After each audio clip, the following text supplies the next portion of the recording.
let us all do we can to build a better future. So let's actually deal with one thing that's right now gaining a lot of sharing on social media, and that's Bitcoin's impact on the environment. Because again, there's a big story that's happening here. So let's play this video right now. We'll probably play a good 2 minutes of it though. The Bitcoin gold rush comes with dirty baggage.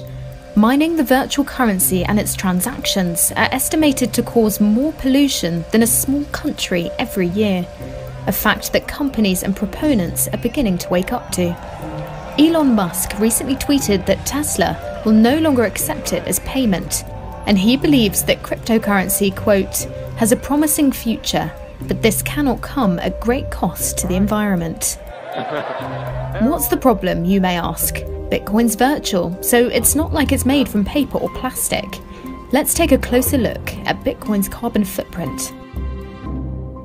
Bitcoin is created when high-powered computers compete against other machines to solve complex mathematical puzzles. It's an energy-intensive process that often relies on electricity generated from fossil fuels. Greater demand and higher prices have led to more miners competing to win coin, using increasingly powerful computers that need more energy.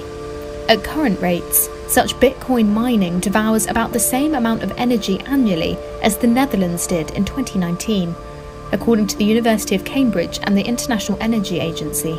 A study in scientific journal Joule estimates that production generates emissions between the levels produced by Jordan and Sri Lanka.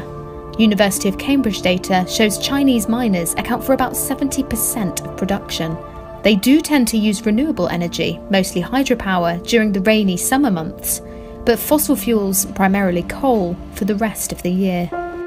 Projects from Canada to Siberia are striving for ways to make Bitcoin greener and more palatable to mainstream investors.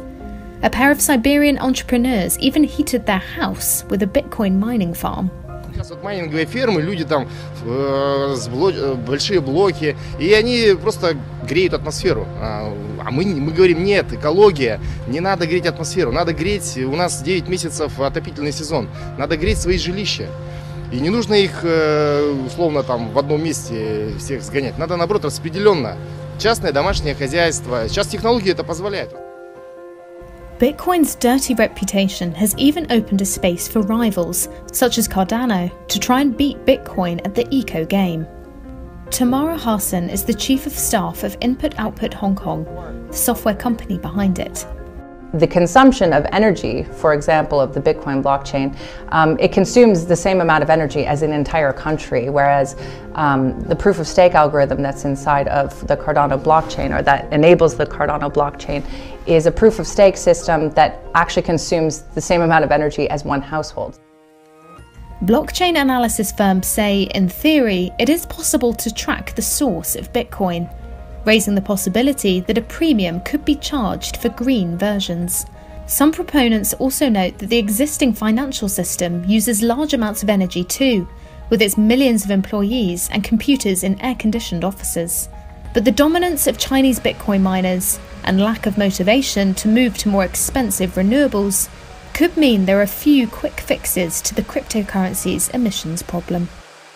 Okay, so let's look at the bigger picture here. So right now there's a lot of talk about how Elon Musk is tanking Bitcoin. Bitcoin's going to be fine. He brought it up and he's bringing it back down. Yeah. So here we have this article from RT. So it's about Dogecoin and how Elon Musk is breaking away from it. After declaring a break with Bitcoin earlier this week, Tesla founder Elon Musk has sent Dogecoin rallying with a single tweet saying that he's working with his developers to refine the joke-inspired crypto. Though the billionaire entrepreneur helped tank a bit Dogecoin with a recent SNL appearance, no, that wasn't it at all. People were selling it. He didn't tank it. Yeah, people were selling it. That was people a fair were selling thing it. that behind the scenes that we got to correct the media on because someone has to do it. Yeah, yeah. There was a line before he ever went on that show to sell off when he was on, and then the news was like, I don't know what things are. It was him saying what he said. Right. And so in a tweet, he said, working with Doge developers to improve the system transaction efficiency, potentially promising. Within minutes, the Dogecoin began picking up steam, rallying from just shy of 43 cents at the time of Musk's tweet to now 51 cents before settling around 47 cents on Thursday night.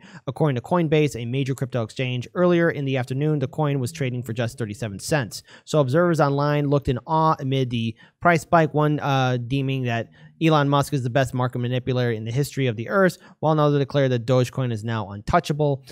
Here's the thing about cryptocurrency that the media isn't properly talking about, and that we ask our viewers and subscribers to pay close attention to, and that is, do your research thoroughly and don't put your eggs in one basket, especially when it comes down to cryptocurrency. It is still a very volatile market. For those of you who have Bitcoin, for those of you who have Dogecoin or whatever, Library, RAE, it's important to do your research, and that these things will go up and down. It was last summer with the RAE token that we had, it was at almost at $5, getting close to $6, and now it's like around what, $2 or like something, $150. $150, give or take. By the way, now is probably the best time to send us, like, be like Roger Meadows and just send us stuff on Rockfin, because if that goes up, it's going to likely at some point at least go up again. Right. And it will be worth twice in the future, which is why we're holding it. It's really weird. I never expected us to ever get into cryptocurrency, but because we're on Odyssey and Rockfin, each of those have their own crypto, so we've sort of had to learn a little bit about what we have. Yeah, and the library token itself is rising up. But I think the bigger picture that we need to share with everyone is cryptocurrency in its current state, there are a lot of issues with it, and Bitcoin's environmental footprint on our planet is something that needs to be seriously addressed. But this will not tank Bitcoin, because what I'm seeing is a lot of fear and panicking right now on social media. This isn't the first time Bitcoin has ever dealt with anything controversial. Yeah. Same thing with Dogecoin, same thing with all these other cryptocurrencies. The important takeaway from this is that if you are going to get yourself involved personally, on a personal level, with cryptocurrency, it's important that this is a very high-risk thing. What we're doing with Odyssey and Rockfin, we're able to generate on it, but we're not spending, we're not buying it in bulk. That's not what me and Daniel are doing. But for anyone else that wants to be an individual holder of these cryptocurrencies, I can't stress this out enough. Do your research, and it's going to require constant vigilance, because one day you'll be on cloud 9, and then at next minute like that, people will sell, and then it's down to being worthless. So this is a very dangerous game, but if you are aware of just what to expect, you could walk out as some people say, with a good financial reward. But it requires constant diligence. And the thing is, with social media and corporate media as well, everyone talking about e-currencies and how volatile it is, it will be an up and down market. It's just important for everyone that's watching this not to believe in the hype and fear, but to do your research and to be diligent in your own right, because anything could set it off. Look what's happening with Dogecoin and Bitcoin. And so I would just throw in, it's in a weird way, not a weird way, but in a very fascinating way. The cryptocurrency is in a certain respect the ability to turn electricity into money, or to consolidate electricity into money, because that's really what it is. You're taking electricity, you're running it through various levels of computation devices, and you're spitting out a coin. So that's something that's interesting, and I wonder how blockchains and the like will evolve over time as we move towards cheaper renewable energy. Imagine something like fusion, how that would affect the markets. It's a weird thing that it's like electricity prices. I remember I saw a story a couple of years ago of this one place it might have been New York, or it might have been somewhere. So it was on the East Coast somewhere, where this town they had just done something. They'd built like a dam or something of that nature, and they had lower energy prices by like 10% of anywhere in the U.S. because of this subsidy. I forget the exact details for it, but that was enough. That 10% was enough for like a couple dozen Bitcoin operations to completely relocate everything into that city. Like they would buy just warehouses and just fill it with computer racks because the electricity was cheaper. It's just something interesting to think about, turning electricity into money. Yeah. And, the thing is, too, what this should also, a big takeaway from this, everyone that's watching, and again, who knows what the role of cryptocurrency will be in 10 years from now, right? But this should show everyone that cryptocurrency is going to be part of our social lives. Well, it wasn't too long ago where the internet or cell phones, smartphones, those were, no one really thought they'd have such a big attachment and how we're connected to it.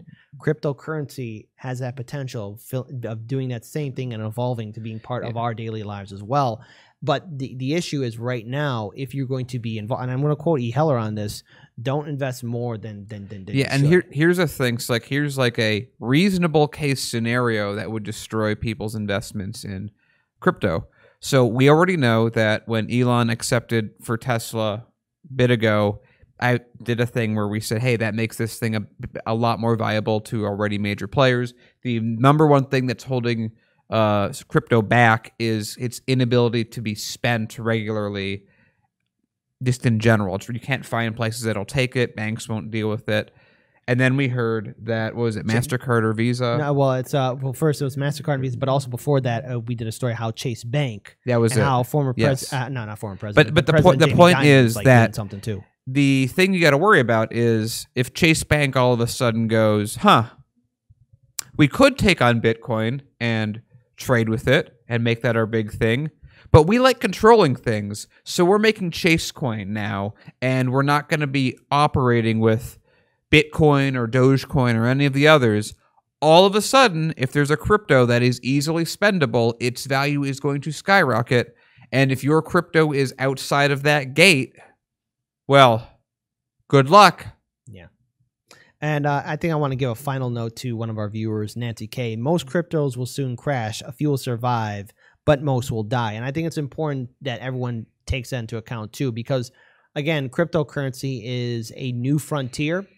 And nothing is certain. So if you are involved, to our viewers, because we know some of our viewers do buy Doge or Bitcoin or RE or the library token, please do your research, because nothing is certain, and anything on social media or seen on corporate media could be very volatile to its stability. And somebody like Elon Musk that has a huge social media following can shake things up. But again, to be very clear with what happened on SNL, there were a lot of people who were selling their Dogecoins.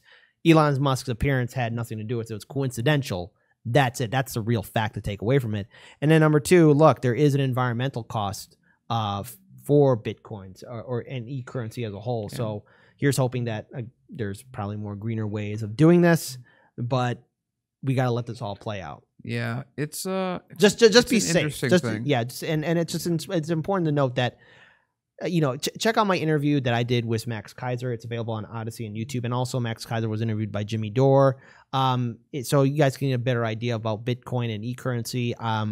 We got to get ourselves more educated into this, and as we here at Hardlands Media are on Odyssey and Rockfin, us being involved in e-currency, I'm just going to agree with Daniel. I never imagined us having a library token or the RE token so that we can continue to be doing our show here. It's just, it goes to show just how things have changed, and nothing is set in stone, but it's a brand new future and a new frontier. So be safe if you're investing into any kind of e-currency, do your research, and just be safe about it. That's it.